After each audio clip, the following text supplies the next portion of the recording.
Hello everyone, welcome to my channel. It's new. I do movie reviews now. I'm Ghosty. I go by Ghost. That is my video game handle and now my YouTube handle.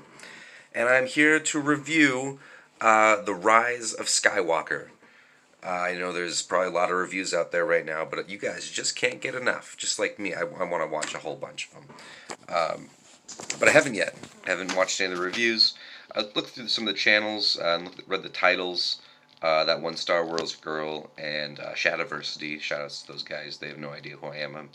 I'm just a one channel, one video guy so far. And anyway, I want to tell you my opinion on The Rise of Skywalker.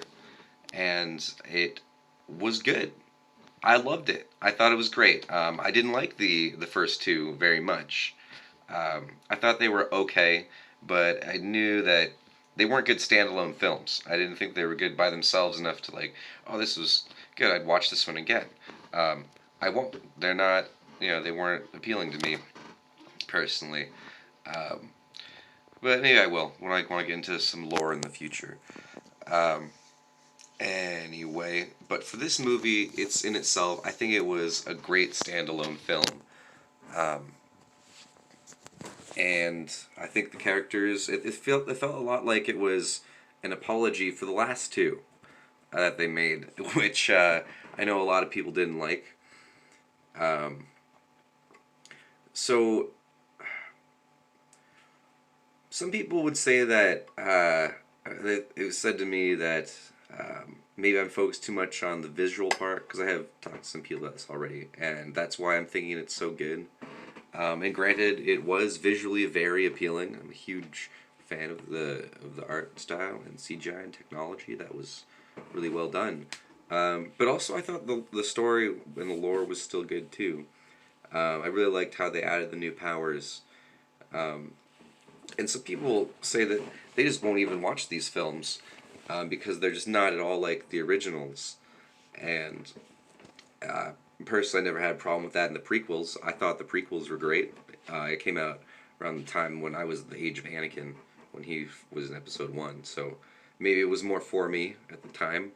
But yeah, I'm a big kid at heart, so I still like the lightsabers and the blaster guns. Everyone loves that stuff. That's probably the best part.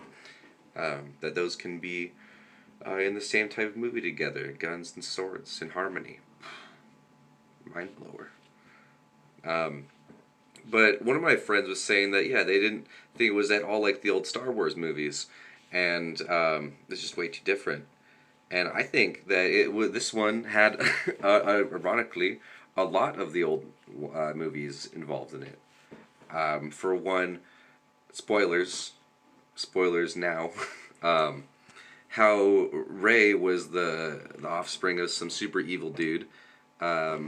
Just like Luke was the offspring of some super evil dude. And then what else did I think? I wrote it down. It's right here. And how like she reflected the lightning back at his face and burned it, just like Mace Windu did. I thought that was totally dope. And how he then, before that, he tossed Ben off the cliff. Like he tossed Mace Windu. Thought that was a good throwback, if you will. I thought it was great. And they stole a lot of other things from the movies, like when Luke lifted the X-wing. They basically copy and pasted that. I mean, granted, Luke should never have died.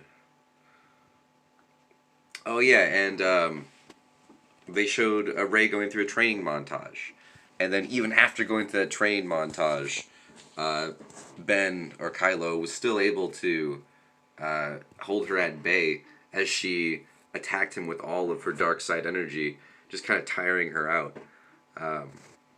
until she was done being angry. I think that was pretty cool. That was a good character development. I thought that was character development right there. On both of their parts, because then she said to him, I did want to take your hand and join you, but not Kylo's, Ben's. And then Ben's like, well, shit, I want that too. I mean, Kylo, yeah, who wants he could still rule the galaxy. It doesn't matter to him. I think Ben at least, but uh, and it's interesting. Another thing, they threw another throwback to the old movies. It's another one for the prequel is that stopping people from dying was like a huge premise of the prequels on Anakin and what he wanted, and then for Ben to be able to go out and be able to do that, I thought, and to save Rey, even at the cost of his own life, I thought that was totally dope. That's a good ending. Um, and now that all the cool characters are dead, I mean, all the pretty main characters who are cool are dead. Like Kylo's probably the best one in my opinion. Um, Now I'm not really hungry for another Star Wars movie. I feel like there's a good closure on that. But I mean, of course, I'm hungry for some of those filler movies. Like they confirmed Princess Leia had Jedi training with Luke, and I think that was an incredible addition to the lore. I think that'd be great. I can't wait to see it. Um, and I don't know. People who might be complain about this, so that might say, I feel like this is a big fan service apology, or maybe it was a ploy the whole time. Maybe it was like, oh look, we'll do what you say, like the Sonic the Hedgehog thing, where he looked really dumb, and then they pretended to listen, knowing full well what they were doing was ingenuine, disingenuous. Um, But yeah, like what I'm seeing here, and what I saw in the movie is that they did all sorts of things that I wanted them to do, and I saw a lot of other theorists, not I'm not really a theorist, but a lot of other people wanted them to do. Like Rey wasn't a nobody; she was the daughter of Palpatine. A lot of people wanted to see that. I know for a fact, and they wanted Kylo to come to the light side. And I think a lot of people predicted that, and they wanted to see that happen. I personally wanted to see Rey struggle more with the dark side, but she struggled pretty hard. I wanted her to like fall to the dark side and get as much experience. Excuse me, get as much experience with the dark side as Kylo, if not more. If not more even. But that would probably make the movie too long. That would make them have to have another movie, and they had to wrap it up. So I kind of understand. That's what I'm saying. Like I'm kind of forgiving this movie because it it just feels like it worked out. It worked out even though the previous ones were kind of bad. And I think that was a big save. Even but maybe I'm just I'm just getting tricked by them. That's what they want me to think. Um, but yeah, no, all sorts of stuff. Like they even like Admiral Hux. I thought Admiral Hux was a total pussy before. So forgive my language. Was a total bleep before, and he in a sniveling, whiny little weasel. But in this one, he ended up being a snivelly, whiny little weasel, but for the good guys, and ended up betraying the Empire like a real G, and ended up dying for it. So I mean, they wanted him to not suck. That's what reviewers wanted, and they wanted him to die. And so he stopped sucking and he died. So thank you for I guess listening to us. Um, yeah, I'm not us. I just comment usually, but I'm reviewing.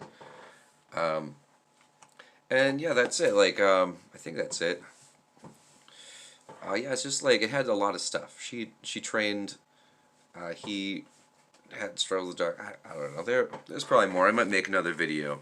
But anyway, overall, I would say I would recommend this movie, even if you haven't seen the other two. Maybe even especially if you haven't seen the other two, because your imagination might be better. But overall filming on this, I think it was great. Um, yeah, it was put together well. Like the sequencing of the shots that they filmed, and the pace of it were great. The camera work, the editing, they blurred in and out on people or whatever in weird situations that I just don't like the blurring, I guess. Um, so yeah, it's personal preference. But anyway, let me know what you guys think. Thank you for watching, and this has been Ghost Reviews, and we're about to hit that 10-minute mark, so I'm just gonna sit here and do this for a second.